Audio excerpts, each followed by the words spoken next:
Bueno, ya estamos junto a Juan Manuel Batallanes, se lo habíamos anticipado en los títulos, le agradecemos mucho este contacto, quien actualmente preside lo que es la Unión Cívica Radical, el Comité de la Unión Cívica Radical aquí en Pergamino, todo el trabajo que se han realizado desde siempre, ¿no? Conjuntamente quienes llevan a cabo esta tarea tan importante de estar al frente, ¿no? De un partido. Y esto también ha tenido que ver con Carlos Mosca, el doctor Carlos Mosca, que como hoy lo recordábamos, falleció y hay mucho pesar, ¿no? Por todo lo que ha dejado, pero también el reconocimiento y ese legado que permanece. ¿Cómo estás, Juan Manuel? Bueno, contanos respecto a cómo te vinculaste y bueno, todo lo que ha significado para vos, Carlos Mosca.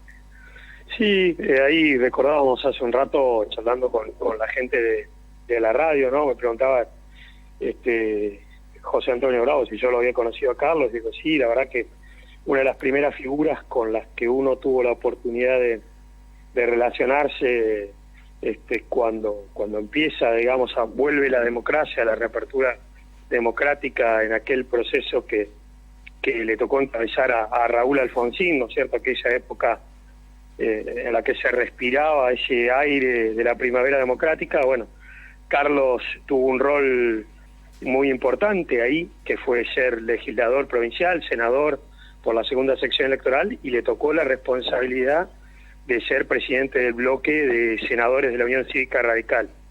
Y recordaba yo que en aquellos primeros años de la década del 80, después del año 83, una anécdota fue que yo era estudiante del colegio nacional, y nos llevaron a conocer la legislatura, ¿no es cierto?, a todo el curso nuestro. Sí. Y digamos, como parte de lo que era educación cívica en aquel momento, aquella materia de educación cívica, y fue Carlos quien nos recibió allá en La Plata, quien nos hizo de guía por toda la legislatura, quien nos explicó y nos enseñó cómo era el proceso, digamos, de generación de nuestras leyes. La verdad que un lindo recuerdo, un cálido recuerdo de aquella oportunidad. Y después, bueno, siempre seguimos encontrándonos en distintos momentos vinculados al partido. Obviamente él ya como un dirigente consagrado de la Unión Cívica Radical, y uno como en aquel momento un militante de la Franja Morada secundaria y después de la Juventud Radical. Y bueno, y lo que fue una carrera muy, muy prolífica, ¿no es cierto?, la de Carlos, habiendo sido concejal primero, después legislador provincial, senador, como te digo, finalmente siendo diputado nacional, en lo que decíamos una situación bastante atípica. En el año 87, en las elecciones de 1987, termina siendo diputado nacional Carlos, y también diputado nacional por la Unión Cívica Radical Jorge Jung, quien era el intendente saliente. Es decir, que Pergamino tenía en aquellos tiempos una representación muy, muy grande en todo lo que fuera el radicalismo, y tenía que ver con la labor que habían desarrollado hombres de la talla de Carlos, ¿no? Sí, sí, Así una de las cosas que creo que eso es un poco también lo que queremos o lo que debemos recuperar, ¿no es cierto? Por un lado eso, la figura de esos hombres que tuvieron compromiso largo con el partido y con la democracia, sobre todo en una época donde la democracia no era algo consolidado, porque ellos atravesaron en gran parte de su vida y de su actividad política largos periodos donde hubo dictaduras y demás, y eso también, digamos, son situaciones que tuvieron que ir sorteando. Y sin duda que ellos fueron personas que contribuyeron a la consolidación de este sistema, no solo político, sino de esta forma de vida que, gracias a Dios, la Argentina ha abrazado definitivamente. Sí. Y lo otro que evaluábamos es que en aquella época la política se interpretaba mucho más como el servicio público que debe ser, ¿no? Entonces, digo, eso también es algo que es digno de recordar y que tenemos que recuperar.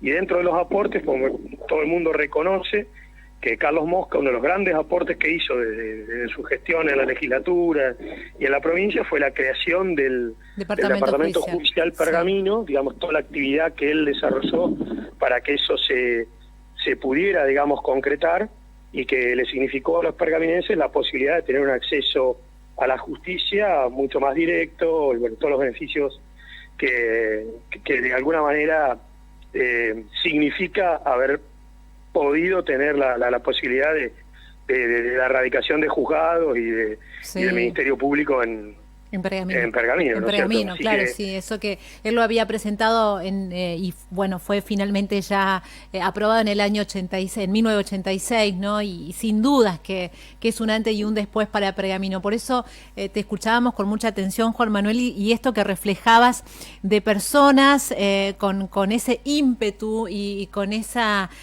calidad de gestión, ¿no? De poder llevar adelante en tiempos muy, muy difíciles todavía, como bien decías, todavía no estaba la democracia tan consolidada, distintas acciones de derecho, un hombre de derecho que se puso al hombro todas las cuestiones que tenían que ver con recuperar esos espacios de la democracia. Bueno, Pergamino ha tenido muchas cosas positivas junto a él, y vos como dirigente también, ¿no? ¿Cómo vas siguiendo este resurgimiento del radicalismo?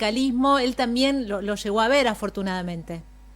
Sí, la verdad que, mira, nosotros tuvimos oportunidad de charlar con Carlos. Él era una persona que bueno, que le gustaba, digamos, más allá de su edad avanzada, estaba muy lúcido en las charlas que hemos mantenido, y te asombraba los planteos que hacía, ¿no? Por la actualidad, por la lectura de la actualidad y la coyuntura.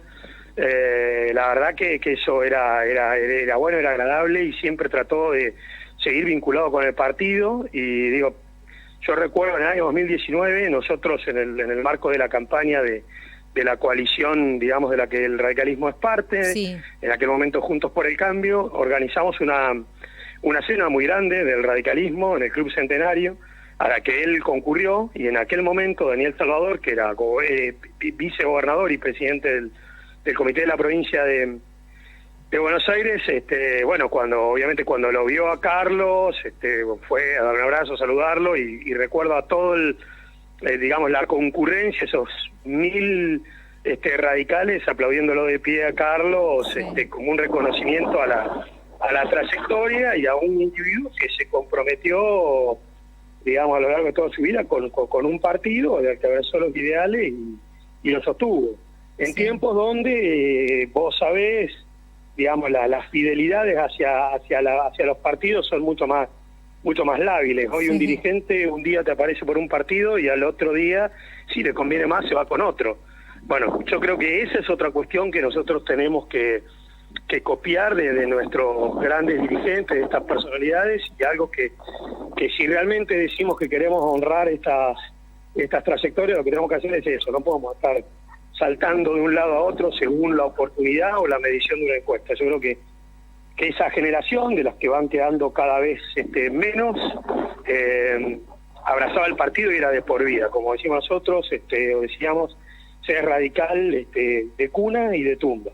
Sí. Bueno, digo, ese es el camino, al menos para nosotros. Así que en ese sentido Carlos deja ahí un jalón del cual o con el cual nosotros poder guiarnos, y ojalá todos aquellos que participan del partido o se incorporen en el partido, como bien vos decís, en un momento que el radicalismo pareciera reverdecer y demás, apuntando siempre hacia el futuro, pueda tomar esas enseñanzas y esos modelos de este tipo de dirigentes que supimos tener, ¿no? Sí.